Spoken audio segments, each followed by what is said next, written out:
ሰላም ለእናንተ ይሁን የግልጽ እይታ ቻናል ቤተሰቦቻችን፣ ዛሬ አንድ አስፈላጊ ጉዳይ እንመለከታለን። አብራችሁን እንድትቆዩ በአክብሮት ጋብዛለሁ። ቻናሉን ስለምትደግፉም አመሰግናለሁ። የአውሮፓ ህብረት አባል ሀገራት እስራኤል በመካከለኛው ምስራቅ የወሰደችው እርምጃና አሁንም በጋዛ እየወሰደችው ያለው ጥቃትን በማውገዝ ቢታወቁም በእስራኤል ላይ ጠንካራ እርምጃ መውሰድ ግን አይፈልጉም።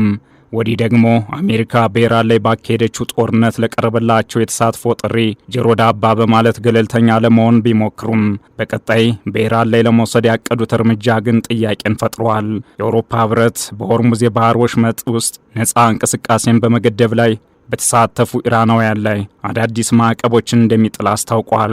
ማዕቀቡ በኢራን ላይ ሰፊ ገደቦችን እንደሚያካትት የህብረቱ መረጃም ይጠቁማል። የአውሮፓ ህብረት በግንቦት ወር ይህንኑ ማዕቀብ የማጽደቅ ፍላጎት እንዳለውም ታውቋል። ይህ ምናልባት አውሮፓ ለተደቀነባት የኃይል አቅርቦት ቀውስና በቀጣይ ሊኖር የሚችል የመካከለኛው ምስራቅ ጦርነት ስጋት አውሮፓ ከአሜሪካና እስራኤል ወገን የመሰለፍ አዝማሚያን የሚያመላክት ነው። እንዲህ ያለው የአውሮፓ እርምጃ ከጠንካራው የኢራን ማስጠንቀቂያ ጋር ተዳምሮ አዲስ ውጥረት እንዲነግስ አድርጓል።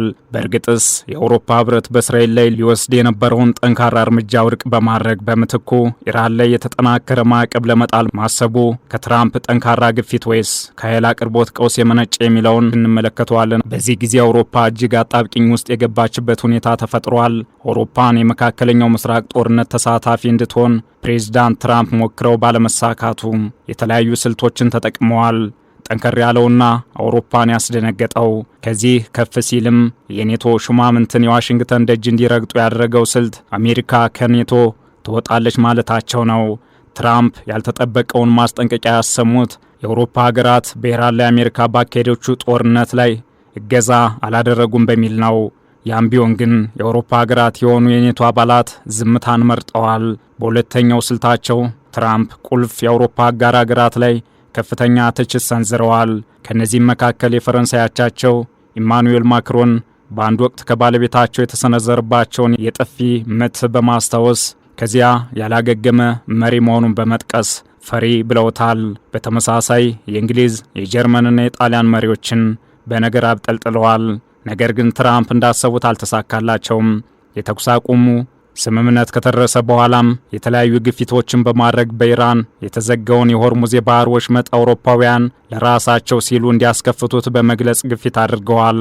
እናም ትራምፕ በመጨረሻም ግፊታቸው የሰራ ይመስላል።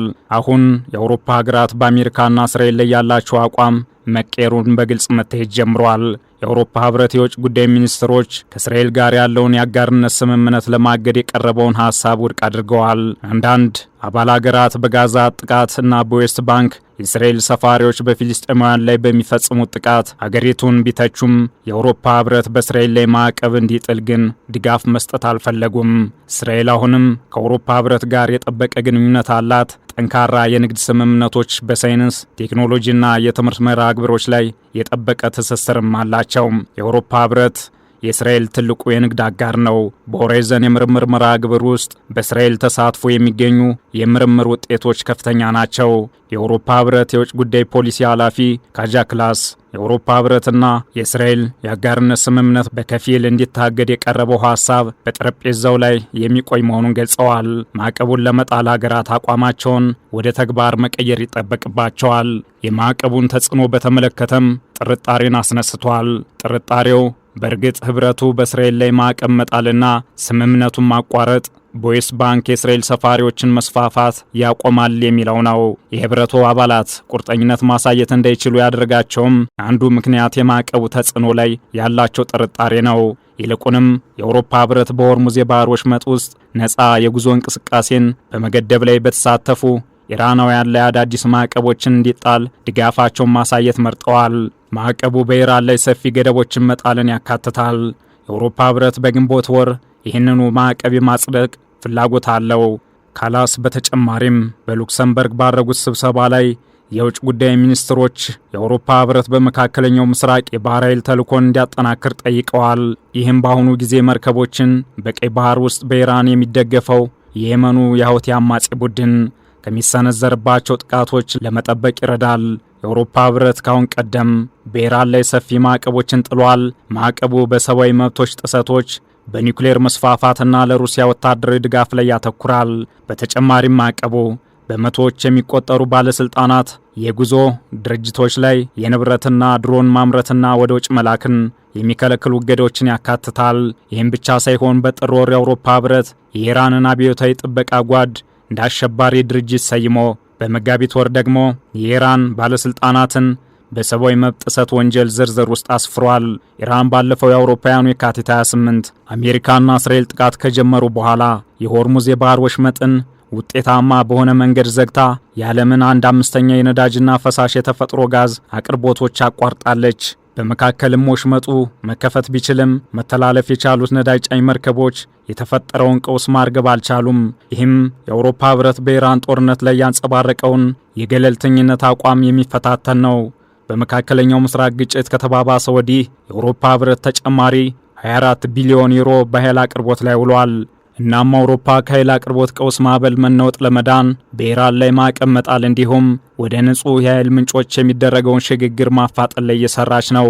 ይህም ለአውሮፓ የኃይል ነጻነትና ደህንነትን ይሰጣል። የጂኦፖለቲካዊ አውሎ ንፋሶችን በተሻለ ሁኔታ ለመቋቋምም እድል ይሰጣል። ይህም የአውሮፓ ህብረት በኢራን ላይ የተጠናከረ ማዕቀብ ለመጣል እንዲወስን ያስገደደው አንዱ ምክንያት የኃይል አቅርቦት ቀውሱ መሆኑን ያሳያል። ከኃይል ቀውሱ ግፊት ባለፈም ከትራምፕ ጠንካራ ግፊት የመነጨ መሆኑን የሚያመላክቱ ሁኔታዎች አሉ። የአውሮፓ ሀገራት በሆርሙዝ የባህር ወሽመጥ ውስጥ የመርከብ ነጻነትን ለመግታት የባህር ኃይል ጥምረት በመገንባት ላይ አተኩረዋል። ይህም ትራምፕ የአውሮፓ ሀገራት ለጦርነቱ ወታደራዊ ድጋፍ እንዲሰጡ ላቀረቡት ጥያቄ የተወሰነ አክብሮትን ለማሳየት ያለመ ነው። ኢራን በአብዛኛው የአውሮፓ መንግስታትን የአሜሪካ ሕያው አጋር አድርጋ የምትቆጥር መሆኗም ያንኑ የሚያረጋግጥ ነው። ምንም እንኳን አውሮፓ በኃይል ቀውስ ግፊት ምክንያት በኢራን ላይ ማዕቀብ ለመጣል መወሰኗ ሚዛን የሚደፋ ቢሆንም የትራምፕ ግፊትም ከፍተኛውን ድርሻ የሚወስድ ነው። ማዕቀቡን ጨምሮ ሌሎች የአውሮፓ እርምጃዎች ከጠንካራው የኢራን ማስጠንቀቂያ ጋር ተዳምሮ አዲስ ውጥረት እንዲነግስ አድርጓል። ይህ ውጥረት ምናልባትም በመካከለኛው ምስራቅ ዳግም በአሜሪካ እስራኤል ጥምረትና ኢራን መካከል ጦርነት የሚቀሰቀስ ከሆነ አውሮፓን ቀጥተኛ ተሳታፊ የማድረግ ዕድልን የሚፈጥር ነው።